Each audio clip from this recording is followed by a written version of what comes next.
that we're worried about. Now we're ready for the layer of nuts, the filling. So just spreading that over our pastry, leaving a small rim around the edge, nice and even, so that I get a nice flat top. And then off we go with more pastry layers. So popping that layer on there. With my first two, I'm dabbing a little bit of butter over there.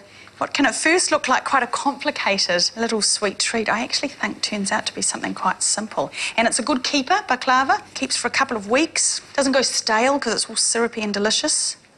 This was a real favourite, this sweet treat, in the Ottoman Empire days, because presumably the pistachio were an aphrodisiac.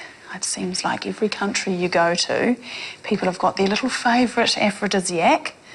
It'll be a snake or a raw oyster slurped upside down or something. Pistachio nuts are one of the nicer ones I've tasted.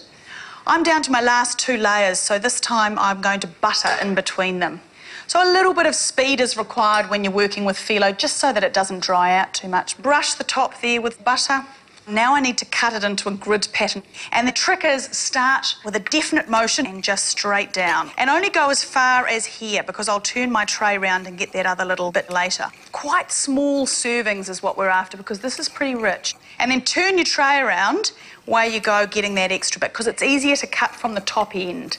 So now what I need to do with my remaining butter is run it down this grid so that it gets between all of the layers. Turn it around from the other angle.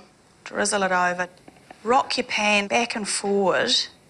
Brush a little bit more on top if you need to. I can see I've missed a couple of little patches. Just help yourself out there. Now I need to cut it lengthways. So again, that same motion. It gets a little bit harder this time round. It's quite tough, the pastry, because there's so many layers of it.